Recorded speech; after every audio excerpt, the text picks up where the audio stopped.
नमस्कार भाइयों और बहनों। इस कहानी के सभी पात्र और घटनाएं काल्पनिक हैं। इसका किसी भी जीवित या मृत व्यक्ति से कोई भी संबंध नहीं है, और अगर इत्तेफाक से संबंध आता भी है तो वो एक संयोग समझे। तो चलिए कहानी शुरू करते हैं। मीना को पहली नज़र में देखकर ही मुझे उससे मोहब्बत हो गई थी। वो मुझे हमारी कॉलोनी के एक पार्क में ही मिली थी। अब हम हमारी उम्र के उस पड़ाव पे थे कि जहाँ पर हमें किसी से परमिशन लेने की ज़रूरत नहीं थी। एक हफ्ते की जान पहचान के बाद हमने शादी का इरादा कर लिया। वो बहुत दुखी थी, जिंदगी से परेशान, और एक ऐसी लड़की जिसको शायद सहारे की ज़रूरत थी, पर वो किसी से सहारा मांगने से डर रही थी। उसकी ज़िंदगी में कुछ सालों पहले ही तूफान आया था और मेरी बीवी भी इस दुनिया में नहीं थी। मेरा नाम रोहन है और मेरी पहली बीवी इस दुनिया से जा चुकी थी। दरअसल जब वो इस दुनिया से चली गई तब वो मेरे साथ नहीं थी। उस औरत ने मुझे बहुत तंग किया था। वो एक लालची औरत थी जिसकी वजह से मेरा औरतों के ऊपर से भरोसा ही उठ चुका था। मुझे उससे कोई मोहब्बत नहीं थी, लेकिन जब मैं मीना से मिला तो वो बहुत परेशान थी। मर्द की कमज़ोरी होती है, जब वो किसी रोती हुई औरत को देख ले तो वो वजह जानने की कोशिश ज़रूर करता है, फिर चाहे वो मदद कर सके या ना कर सके, पर जानना ज़रूर चाहता है। और मीना तो बहुत खूबसूरत थी। उसने कहा कि ये दुनिया बहुत बुरी है, मेरा पति इस दुनिया से चला गया है, अब मैं बिल्कुल अकेली हो गई हूँ। मैं थोड़ी देर उसके पास बैठ गया। हम लोग एक ही कॉलोनी में रहते थे। वो अपना सब कुछ छोड़कर यहाँ पर रहने के लिए आई थी। कहती थी कि वो अपनी पिछली ज़िंदगी के बारे में भूल जाना चाहती है। जब वो जाने के लिए निकली तो मैंने कहा कि आप अकेले कैसे जाएंगी? तो उसने कहा मैं अकेले नहीं हूँ, और सीटी बजाई तो एक जर्मन शेफर्ड नस्ल का बड़ा सा कुत्ता उसकी तरफ भाग कर आया। मुझे नहीं पता था कि वो उसका कुत्ता था। मैंने कहा कि ये कुत्ता आपका है? तो उसने कहा हाँ, ये मेरा कुत्ता है। क्यों, कैसा लगा आपको? मैंने कहा ये अच्छा तो है, लेकिन ये तो बड़ा खतरनाक होता है। उसने कहा हाँ, अपने मालिक के अलावा किसी से भी लड़ झगड़ सकता है और हमला कर सकता है, लेकिन चिंता मत कीजिए, टॉमी बहुत ही अच्छा कुत्ता है। मैंने कहा इसका नाम टॉमी है? तो उसने कहा हाँ, इसका नाम टॉमी है। दरअसल ये मेरे पति का कुत्ता था।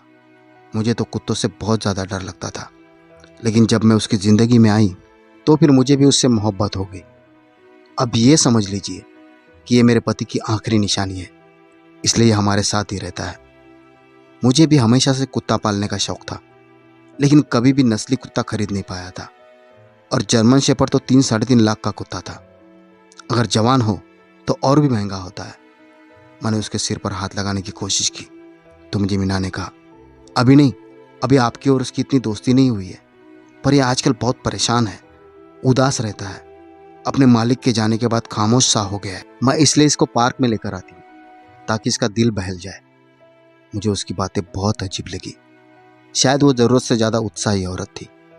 खैर, वो वहाँ से चली गई, पर मैं पूरा दिन उसके बारे में सोचता रहा। फिर उसी तरह उसी पार्क में हमारी 2-4 मुलाकातें हुई, और उसके बाद हम लोगों ने फैसला कर लिया कि शायद दो एक जैसे लोग एक दूसरे को संभाल सकते हैं। और फिर हम दोनों की ज़िंदगी की कहानी एक जैसी ही थी। मेरी बीबी इस दुनिया से जब गई थी तो वो मुझे पसंद तो नहीं थी, पर मैंने मीना से झूठ बोला था कि मैं उसे बहुत पसंद करता था, ताकि मैं उसके सामने हालात का मारा ना बन सकूं। उसकी कहानी भी ऐसी ही थी। वो भी कहने लगी कि मेरा पति बहुत अच्छा था, मुझसे बहुत मोहब्बत करता था, मेरा बहुत ख्याल रखता था। मैं उसके सामने दुखी इंसान बन गया, और वो तो पहली ही दुखी थी। हमने जल्द से जल्द शादी करने का इरादा कर लिया, क्योंकि हम नहीं चाहते थे कि हमसे कोई गुनाह हो जाए। हम एक दूसरे के बहुत करीब आ रहे थे। वो कह रही थी कि मैंने कभी सोचा भी नहीं था कि मैं अपने पति के जाने के बाद फिर से खुश रह पाऊंगी, लेकिन आपके साथ मुझे बहुत अच्छा महसूस होता है। हम लोगों ने करीब के एक मंदिर में जाकर शादी कर ली। शादी में मेरे ही दोस्त शामिल थे, और उसकी तरफ से उसकी एक चचेरी बहन आई थी जो यहाँ से ज़्यादा दूर नहीं रहती थी। वो मेरी ज़िंदगी में आ गई और हमारी ज़िंदगी बहुत अच्छी गुजरने लगी।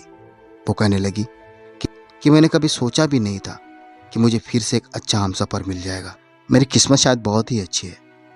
हम लोगों की ज़िंदगी ऐसे ही गुजर रही थी जैसे किसी फिल्म के हीरो हीरोइन की ज़िंदगी होती है। हम एक दूसरे के बगैर नहीं रह पाते थे। टॉमी को भी वो अपने साथ ले आई थी, और अब वो भी हमारे घर में रहता था। जबकि मैं सबके खिलाफ था। मुझे कुत्ते पसंद थे, पर यह कुत्ता मुझे बहुत ज़्यादा खतरनाक लगता था। उसके लिए बाहर जगह भी बना दी थी। मेरे साथ भी वो थोड़ा घुल मिल गया था, लेकिन उस तरह नहीं जिस तरह मीना के साथ घुल मिल गया था। मीना ने बताया कि जब से मेरे पति रवि इस दुनिया से चले गए हैं, तब से बहुत उदास हो गया है। शायद उनको याद करता रहता है, क्योंकि वो उसके मालिक थे। मैंने कहा, हाँ, कुत्तों में भी भावनाएं होती है। कुत्ता तो इंसान का बेहतरीन दोस्त होता है। हमें एक दूसरे के साथ 1.5 महीना हो गया था, जब एक दिन अचानक से मीना की तबीयत खराब हो गई। मुझे मोहल्ले वालों ने फ़ोन किया कि आपके घर में जो कुत्ता रखा हुआ है वो लगातार भौंक रहा है, और बहुत ज़्यादा भौंक रहा है। आप ज़रा घर जाकर देख लीजिए कि क्या मामला है। मैं घर में दाखिल हुआ तो हैरान रह गया, क्योंकि मीना ज़मीन पर बेहोश पड़ी हुई थी और उसी की वजह से टॉमी भौंक रहा था। मैं मीना को फौरन डॉक्टर के पास लेकर गया। डॉक्टर ने उसे चेक किया और अच्छी खबर सुनाई। उन्होंने कहा कि आपकी बीवी माँ बनने वाली है। मैं बहुत खुश हुआ, क्योंकि हमारी शादी को 1.5 महीना हो गया था और ऐसी खुशखबरी तो मिलनी ही थी। हम दोनों ही बहुत खुश थे। जब मैं मीना को अस्पताल से घर लेकर आया तो टॉमी उसको देखकर फिर से भौंकने लगा, और वो बार बार ऐसा कर रहा था। वो कहने लगी, मैं आ गई हूँ, सब कुछ ठीक है। मैंने उसे बताया कि तुम बेहोश हो गई थी तो ये इसी तरह भौंक रहा था। तो मुझे मोहल्ले वालों ने फ़ोन किया, इसी वजह से तो मैं जल्दी आ गया, वरना तो मेरी बहुत ज़रूरी मीटिंग शुरू होने वाली थी। अगर मैं मीटिंग में चला जाता तो शाम को ही वापस आ जाता। मैंने कहा कि तुम्हारा ये कुत्ता बहुत अच्छा है, इसकी वजह से तुम्हारी जान बच गई, लेकिन ये अभी क्यों भौंक रहा है? तो वो कहने लगी, मुझे भी समझ में नहीं आ रहा है, शायद इसे भूख लगी हो। वो उसे खाना देने के लिए चली गई, लेकिन उसके बाद भी वो उसी तरह भौंक रहा था। अब मीना को गुस्सा आ गया और उसने कहा, मेरी तबीयत खराब है टॉमी, तुम क्या चाहते हो? और वो वहाँ से चली गई। कभी कभी मैं भी तंग आ जाता था। एक दिन मैंने अपनी बीवी को अपने पास बिठाया और कहा, देखो मीना, तुमसे बड़ी ज़रूरी बात करनी है। वो आज बहुत खुश थी। कहने लगी, जी बताए, क्या बात है? मैंने कहा, देखो, अब हमारे घर औलाद आने वाली है और एक जानवर है, इसका कोई भरोसा नहीं। घर में एक छोटा बच्चा होगा और ये भी रहेगा, तो मैं बहुत परेशान रहूँगा। जितनी देर घर से बाहर रहूँगा मुझे परेशानी लगी रहेगी। अगर तुम घर के कामों में बिजी हो गई और इसने बच्चे के साथ कुछ कर दिया तो क्या होगा? मीना ने कहा, अरे नहीं नहीं टॉमी, ऐसा बिल्कुल भी नहीं है। वो ऐसी हरकत नहीं कर सकता।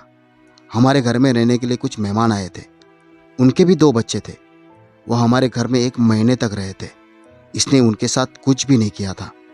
मैंने कहा, जानवर का कोई भरोसा नहीं होता। ये तुम्हारी तरफ देख के भागता क्यों है? मैंने नोट किया है कि वो तुम्हारे पेट की तरफ देखकर भौंकता है। ऐसा लगता है जैसे कुछ कहना चाहता है। शायद अभी से ये इस बच्चे से अपनी नफरत जाहिर कर रहा है। मीना ने कहा, अरे नहीं, इसे क्या पता कि मैं माँ बनने वाली हूँ? आप कैसी बातें कर रहे हैं? मैंने आपको कहा ना, ये मेरे पहले पति की आखिरी निशानी है। मैंने कहा, मैं अब उसकी कोई निशानी तुम्हारे साथ बर्दाश्त नहीं कर सकता। जब तुम बार बार उसकी यादों को दोहराती हो और कहती हो कि मेरे पहले पति की आखिरी निशानी है, तो मुझे अच्छा नहीं लगता, क्योंकि निशानी तो उसकी संभाल कर रखी जाती है ना, जिससे इंसान को मोहब्बत होती है और अपनी सारी जिंदगी में वो उसे भूल नहीं सकता। वो कहने लगी, मैंने आपसे कभी कोई झूठ नहीं कहा कि मुझे उससे मोहब्बत नहीं थी। अपने पहले पति की यादें हमेशा मेरे साथ तो रहेगी ना, पर अब वो इस दुनिया में नहीं है, चला गया है यहाँ से। अब आप क्या चाहते हैं कि मैं उससे नफरत करूं? अगर मैं उससे नफरत कर सकती हूं तो फिर मैं आपसे भी नफरत कर सकती हूं। इस बात पर मुझे बहुत गुस्सा आया। मैंने कहा, मैं तुमसे बहुत ज़्यादा मोहब्बत करता हूं, तुम्हारी जिंदगी में हूं। मैंने तो कभी तुम्हारे सामने अपनी बीवी का नाम नहीं लिया। दरअसल ऐसा इसलिए था क्योंकि मुझे अपनी पहली बीवी से जरा सी भी मोहब्बत नहीं थी, तो फिर मैं उसका नाम क्यों लेता? लेकिन मैं समझ सकता था कि मीना को वाकई में बहुत मोहब्बत थी। वो अपने पहले पति को अच्छे शब्दों में याद करती थी। उसने कहा, आप क्यों मुझसे लड़ाई झगड़ा कर रहे?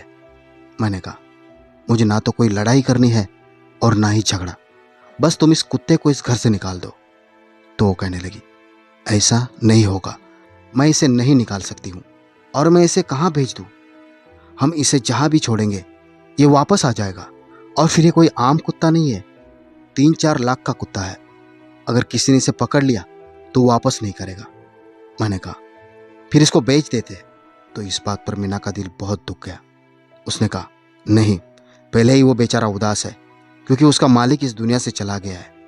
मैं अच्छी इंसान हूँ, मैं बुरी इंसान नहीं हूँ। मुझे भावनाओं की कदर है, फिर चाहे वो भावनाएं किसी जानवर की ही क्यों ना हो। और मैं आपसे भी यही उम्मीद रखती हूँ। अब मैं अपनी बीवी के सामने शर्मिंदा होने लगा था क्योंकि मैंने भी उससे यही कहा था कि मैं भी एक नरम दिल और अच्छा इंसान हूँ, जबकि दरअसल मैं ऐसा नहीं था। लेकिन मैं क्या कर सकता था? मैं खामोश हो गया। दिन इसी तरह गुजरने लगे तो कुत्ता हमेशा मीना की पेट की तरफ देखकर भौंकता रहता था। अब ये बात उसने भी नोट करनी शुरू कर दी थी और वो उससे दूर दूर रहती थी। मुझे कहती थी कि आप जाकर उसे खाना दे दे। जब मैं उसे देखता तो मुझे भी डर लगता था। ऐसा लगता था कि जैसे वो मेरी आंखों में देख रहा हो और मुझ पर हमला कर देगा। एक रात मेरी बीवी मेरे बाजुओं में सो रही थी। जब मुझे उसकी आवाज़ आई, वो कुछ बोल रही थी। मुझे लगा कि नींद में है और वाकई नींद में थी, लेकिन वो जिस मर्द का नाम ले रही थी वो मैं नहीं था। शायद वो अपने पहले पति का नाम ले रही थी, जिसका नाम रवि था। वो गहरी नींद में कह रही थी कि मैं आपके साथ के बगैर नहीं रह सकती। आप मुझे छोड़कर क्यों चले गए? मैं उठकर बैठ गया और उसकी बातों पर ध्यान देने लगा। मुझे बहुत गुस्सा आ रहा था। यह औरत तो अपने पहले पति से मोहब्बत करती थी। ये तो उसकी दीवानी थी। वो मजनू था और ये लैला थी, और ये उसको अब तक नहीं भूल पाई थी। एक दिन मैंने उससे पूछा कि तुमने मुझसे शादी क्यों की? तो उसने कहा, क्योंकि आप अच्छे इंसान हैं। मैंने कहा, क्योंकि मैं सिर्फ अच्छा इंसान था इसलिए तुमने मुझसे शादी की। तुम मुझे पसंद नहीं करती थी। उसने कहा, मैं आपको पसंद क्यों नहीं करती? आपने मुझे उस वक्त सहारा दिया था। आपकी मोहब्बत ने मेरा साथ दिया जब मैं बहुत बड़ी मुसीबत में थी। अगर आप मुझे नहीं मिलते तो मैं अपने पति के दुख में ही मर जाती। मुझे मेरी बीवी की हर बात पर गुस्सा आता था। यानी उसने मुझे सिर्फ खुद के सहारे के लिए रखा हुआ था और वो मुझसे मोहब्बत नहीं करती थी। एक दिन मुझे बहुत गुस्सा आया और मैंने उससे कह दिया कि देखो, मैंने तुमसे झूठ बोला था। दरअसल मुझे अपनी पहली बीवी से कोई मोहब्बत नहीं थी। मुझे वो औरत जहर लगती थी और मैंने उसको तलाक दी थी। उसके बाद जब वो मर गई थी तो उस वक्त भी मेरे आंख में एक आंसू भी नहीं आए थे। तुम अपने पहले पति का जिक्र मत किया करो। अब मीना खामोश हो गई। उसने कहा कि आपने मुझसे झूठ बोला। मैंने तो आपको आपकी उसी कहानी की बुनियाद पर जज किया था। सोचा था कि आप मेरे जैसे हैं, लेकिन आप मेरे जैसे नहीं हैं। तभी तो आजकल आप मेरे साथ लड़ते रहते हैं और इस तरह की बातें करते हैं। मैंने कहा, तुम जो भी समझो, लेकिन मेरा कहना यह है कि तुम्हें अपने पति का नाम भी नहीं लेना चाहिए। वो तो इस दुनिया से चला गया है, तो तुम उसे अपने दिल की दुनिया से भी विदा कर दो। अब अगर तुमने उसका नाम लिया तो मैं इसे बेवफाई समझूंगा। वो कहने लगी, क्या बेवफाई? एक ऐसे इंसान से जो इस दुनिया में नहीं है? तो मैंने कहा, हाँ, तुम जो भी कहो, बस अब अगर तुमने उसका नाम लिया तो मैं समझ जाऊंगा कि तुम मुझे तकलीफ देना चाहती हो। उसके बाद मेरी बीवी ने उसका नाम तो नहीं लिया था, लेकिन वो मुझसे दूर दूर रहने लगी थी। वो एकदम खामोश हो जाती थी, कोई बात नहीं करती थी। पहले की तरह मेरे साथ नहीं रहती थी, मेरे साथ अपने दिल की बात भी शेयर नहीं करती थी। औरत की खामोशी तूफान की निशानी होती है। एक खुश औरत कभी भी खामोश नहीं होती, और जो औरत खामोश हो जाती है उसका यही मतलब है कि या तो वो खुश नहीं होती या फिर खामोशी के पीछे कोई बहुत बड़ी वजह होती है। मेरी बीवी बैठे बैठे कहीं खो जाती थी और मैं यही समझता था कि वो अपने पति की यादों में खोई हुई है। वो पति जो इस दुनिया से जा चुका है। वक्त इसी तरह गुजरने लगा और एक दिन उसकी तबीयत अचानक से खराब हो गई। मैं उसे जल्दी में करीब के अस्पताल लेकर गया। ये वो डॉक्टर नहीं थी जिसके पास हमने अपना केस करने के लिए दिया था, पर मैं जल्दी में उसे यही ले आया था। उस डॉक्टर ने कहा कि इनका टाइम तो आ गया है, हमें फ़ौरन ऑपरेशन करना होगा। मैंने कहा कि ये बच्चा जल्दी पैदा नहीं हो रहा है क्या? तो उन्होंने कहा, नहीं, जल्दी पैदा नहीं हो रहा है। उसके 9 महीने भी पूरे हो गए हैं, बल्कि कुछ दिन और ऊपर हो गए। मैं इस बात पर हैरान हुआ, क्योंकि अगर ऐसी बात थी तो फिर मामला कुछ गड़बड़ है। पर उसने कहा कि ज़रूरी नहीं है कि अगर शादी जनवरी में हुई है तो औरत फरवरी में पेट से हो जाए। कुछ औरतें बहुत जल्दी भी पेट से हो जाती है, लेकिन अभी ये बात करने का वक्त नहीं है। अब पैसों का इंतज़ाम करें, ऑपरेशन करना होगा। ऑपरेशन हो गया तो मेरी बीवी ठीक थी। उसे कमरे में लेकर आ गए, लेकिन बच्चे को 24 घंटे के लिए नर्सरी में रखना ज़रूरी था। मेरी बीवी उसके लिए बड़ी परेशान थी। मैंने कहा कि तुम परेशान मत हो, ऑपरेशन से हुए बच्चों को अक्सर नर्सरी में रखा जाता है, वो बिल्कुल ठीक होगा। भगवान ने तुम्हें बेटा दिया है, क्या नाम सोचा है तुमने? इससे पहले कि मैं कुछ बोलता वो कहने लगी, मैंने तो उसका नाम वो बोलते बोलते रुक गई। ऐसा लगा जैसे वो कहना चाहती हो कि मुझे तो उसका नाम रवि रखना है, लेकिन वो खामोश हो गई। जब डॉक्टर बच्चे को लेकर आए तो बच्चे को देखकर मैं हैरान रह गया, क्योंकि बच्चा बहुत ज़्यादा सांवले रंग का था, जबकि मेरी बीवी बिल्कुल सफ़ेद थी और मैं भी एक खूबसूरत आदमी था, गोरा चिट्टा था। फिर ये क्या कि ये बच्चा सांवला क्यों था? डॉक्टर ने कहा कि बच्चे तो बहुत सारे रंग बदलते हैं, आप तो अभी से परेशान हो रहे हैं। जैसे हम बच्चे को लेकर घर में दाखिल हुए तो टॉमी ने छलांगे लगानी शुरू कर दी। मैंने कहा, इसको बच्चे से दूर रखो, ये क्या कर रहे हो टॉमी? मैं तो परेशान होने लगा था, पर इस बात पर मीना हंसने लगी। उसने कहा, ये खुश हो रहा है, आज बहुत सालों बाद ये इस तरह खुश हुआ है। ऐसे छलांगे तो ये तब लगाता था जब रवि घर में दाखिल होते थे, और आज इस बच्चे को देखकर ये ऐसे छलांग लगा रहा है। इसने बहुत सालों के बाद इस तरह की हरकतें की है, ये बहुत खुश है। वो भी इस बात पर हंसने लगी, जबकि मैं उन दोनों को देखने लगा कि ये क्या बात कर रही है। पता नहीं क्यों मुझे बच्चे से बिल्कुल भी अपनापन महसूस नहीं हो रहा था। ऐसा होता है कि मर्दों को बहुत छोटे और अभी भी पैदा हुए बच्चों से लगाव नहीं होता है। उन्हें बच्चे तब अच्छे लगने शुरू होते हैं जब वो थोड़े बड़े होते हैं, थोड़ी ऊँ आ करते हैं, बातें करते हैं, बोलते हैं। लेकिन मुझे तो बिल्कुल भी अपनापन महसूस नहीं हो रहा था। ये मेरा पहला बच्चा था। मेरी पहली बीवी से मुझे कोई औलाद नहीं हुई थी। मेरी बीवी बहुत खुश थी। अभी तक उसने बच्चे का नाम नहीं रखा था। मैं उसे बार बार कहता था कि उसका नाम कुणाल रख लेते। मुझे ये नाम बहुत पसंद था, लेकिन वो इस बात पर खामोश हो जाती थी तो मेरे दिल में अजीबोगरीब तरह के सवाल उठने लगते थे। एक दिन बच्चे की तबीयत बहुत ख़राब हो गई और मेरी बीवी का तो ऑपरेशन हुआ था, इसलिए वो बार बार बाहर नहीं निकल सकती थी। मैंने कहा कि तुम चिंता मत करो, मैं इसे डॉक्टर के पास लेकर जाता हूँ, डॉक्टर यही करीब में ही है। उसने कहा, ख्याल से ले जाइएगा, टॉमी को साथ में लेकर जाइएगा। मैंने कहा कि मैं टॉमी को कैसे साथ लेकर जाऊं, और फिर मैं टॉमी को संभाल लूं या फिर बच्चे को? खैर मैं डॉक्टर के पास उस बच्चे को लेकर गया। डॉक्टर ने कहा कि घबराने की कोई बात नहीं है, छोटे बच्चे कभी कभी बीमार हो जाते हैं। मैंने कहा, डॉक्टर साहब मैं बच्चे की डीएनए टेस्ट करवाना चाहता हूँ। तो डॉक्टर इस बात पर हैरान हो गए, लेकिन डॉक्टर मेरा जानने वाला था, इसलिए मेरी बात मान गया। उसने कहा, ठीक है टेस्ट करवा लेते हैं, छोटा सा ही टेस्ट होगा, लेकिन रिपोर्ट आपको 5 दिन के बाद ही मिलेगा। मैंने कहा कि ठीक है। मैंने टेस्ट करवा लिया और बच्चे को घर ले आया। अब बच्चा पहले से ठीक था। जब से बच्चा हुआ था मीना मेरी तरफ तो देख भी नहीं रही थी। पहले भी वो मेरी तरफ कहाँ देखती थी, अपनी ख्यालों में खोई रहती थी। सिर्फ शादी के शुरू के 1-2 हफ्तों में वो मेरे साथ बहुत अच्छे तरीके से पेश आती थी। जब वो मेरे गले लगती थी तो आंखें बंद कर लेती थी। मुझे अब ऐसा लगने लगा था कि शायद वो मेरे गले लगकर ये महसूस करती थी कि मैं उसका पहला पति हूँ। मुझे तो ये समझ में नहीं आ रहा था कि मेरी किस्मत इतनी बुरी कैसे हो गई थी। पहली बीवी मिली तो वो भी ऐसी, और दूसरी भी किसी और के ख्यालों में खोई हुई थी। अब उस बच्चे के लिए भी मैं शकी हो चुका था, कुछ ना कुछ गड़बड़ तो ज़रूर थी। और मैं इस बात पर हैरान था कि जब ये बच्चा पैदा होने वाला था तो टॉमी मेरी बीवी की तरफ देखकर अजीब तरीके से भौंकता था, लेकिन अब जब से ये बच्चा इस दुनिया में आया था तो उसका इस बच्चे के साथ रवैया बहुत अच्छा था। वो उसके आगे पीछे भागता, खेलता, उछलता था। मेरी बीवी बच्चे और टॉमी को एक साथ खेलते हुए देखकर मुझे ऐसे लगता था जैसे मैं कुछ हूँ ही नहीं। वो हमेशा ही बच्चे में व्यस्त रहती थी। 5 दिन के बाद मुझे डॉक्टर ने कॉल की और कहा कि आपकी रिपोर्ट आ गई है, आप आकर ले जाए। मैं बड़ा परेशान था, जानना चाहता था, लेकिन सोच रहा था कि रिपोर्ट लेने के लिए जाऊं ही नहीं। मुझे टेस्ट नहीं करवानी चाहिए थी, मुझे अपनी बीवी पर शक नहीं करना चाहिए था। और ये बच्चा तो मासूम था, लेकिन फिर भी मेरी मर्दानगी आड़े आ गई और मैं चला ही गया। डॉक्टर ने जब मुझे रिपोर्ट बताई तो मैं हैरान रह गया और मुझे फौरन समझ आ गई कि टॉमी मेरी बीवी की पेट की तरफ देखकर क्यों भौंकता था और अब इस बच्चे के आने से इतना खुश क्यों था, क्योंकि उस बच्चे का बाप मैं नहीं बल्कि रवि था।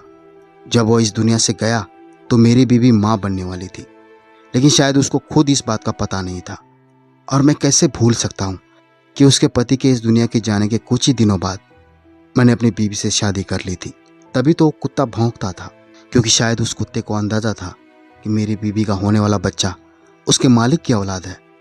और जैसा मेरी बीवी ने कहा, ये तो ऐसे खुश हो रहा है जैसे रवि घर में आया है, क्योंकि वो रवि की तो औलाद था। मेरी बीवी ने अभी तक उस बच्चे का नाम नहीं रखा था। आज मैं वापस आया तो चुपचाप अपना सामान बांधने लगा। वो कहने लगी कि क्या बात है, आप क्या कर रहे हैं, कहाँ जा रहे हैं, कहीं जा रहे हैं क्या? मैंने कहा कि हाँ, मैं जा रहा हूँ, हमेशा के लिए। उसने कहा कि क्या मतलब? मैंने कहा ये देखो। मैंने उसे रिपोर्ट दिखाई और सब कुछ बता दिया। फिर कहा बस मुझे एक सवाल का जवाब दे दो, और उस सवाल के जवाब पर हम दोनों की ज़िंदगी टिकी है। क्या तुम्हें इस बारे में पता था? अगर तुम्हें नहीं पता था तो मैं तुम्हें माफ़ कर दूंगा और इस बच्चे को भी अपना लूँगा, सारी ज़िंदगी साथ रहूँगा। लेकिन अगर तुम्हें पता था और फिर भी तुमने मुझसे झूठ बोला तो मुझे कोई और सख्त फैसला करना पड़ेगा। मैंने कहा देखो, आज झूठ नहीं बोलना, सच बोलना। जो होगा सच होगा। हमारे बीच पहले भी बहुत झूठ थे, कुछ झूठ मैंने बोले थे, लेकिन मैंने तुमसे झूठ की उम्मीद कभी नहीं की थी। मेरी बीबी खामोशी से सब कुछ सुन रही थी, पर उसकी आंखों में भी आंसू आ गए थे। उसने कहा मुझे शक था कि शायद बात ऐसी ही है, लेकिन ये तो मासूम बच्चा है और इसका तो बाप भी इस दुनिया में नहीं है। ये तो अनाथ है। अगर तुम इसको अपना लेते हो तो ये तुम्हारे लिए पुण्य कर्म होगा। मैंने कहा मैं पुण्य कमाने नहीं आया, मुझे एक औरत चाहिए थी जो सिर्फ मेरी हो, मेरे बारे में सोचे। लेकिन तुम अभी भी अपने पहले पति को नहीं भूल पाई और ये बच्चा भी उसका है। मैं कैसे तुम्हारे साथ रह पाऊंगा? मुझे माफ़ कर दो, मैं इस रिश्ते को आगे लेकर नहीं चल सकता। मेरी बीवी रोने लगी, बुरी तरह से रोने लगी।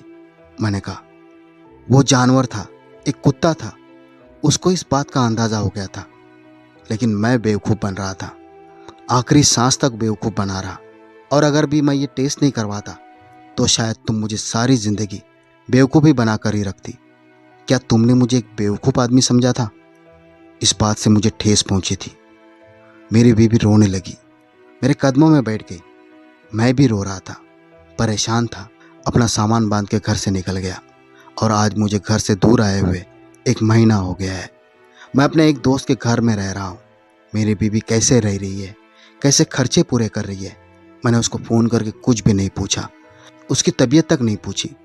लेकिन मुझे मेरी बीवी की बहुत याद आ रही है। अब मुझे ये समझ में नहीं आ रहा है कि मैं क्या करूं। वो बच्चा उससे दूर नहीं हो सकता था। मैं जब उस बच्चे को देखूंगा तो मुझे यही एहसास होगा कि मुझे बेवकूफ़ बनाया गया था और मैं पागलों की तरह खुश हो रहा था। मैं अपने मन की तैयारी कर रहा था कि मैं मान लूँ ये मेरा बच्चा है। अब आप लोग मुझे सलाह दें कि मैं क्या करूं, वापस चला जाऊं या अपने बीबी को इस रिश्ते से आज़ाद कर दूं ताकि वो अपनी ज़िंदगी के साथ कुछ और कर ले। लेकिन ये भी सच है कि मुझे उसकी बहुत याद आ रही है। मैं क्या करूंगा? उस बच्चे को कैसे दिल से कबूल कर पाऊंगा? अनाथ को अपनाना बहुत बड़ा पुण्य है, लेकिन मेरा दिल मुझे इन सब के लिए तैयार नहीं कर पा रहा है। आप लोग मुझे बताएं कि जो मैंने किया वो सही किया या नहीं, और अब मुझे आगे क्या करना चाहिए। तो भाइयों और बहनों, ये थी आज की कहानी। अगर आपको कहानी पसंद आई हो तो वीडियो को लाइक कीजिए, शेयर कीजिए और कमेंट भी कीजिए। और हाँ, सबसे ज़रूरी बात, अगर आपने अभी तक मेरे चैनल को सब्सक्राइब नहीं किया है तो प्लीज़ सब्सक्राइब करें। तो भाइयों और बहनों, मिलते हैं अगले वीडियो में एक और दिलचस्प कहानी के साथ। तब तक के लिए नमस्कार। धन्यवाद भाइयों और बहनों।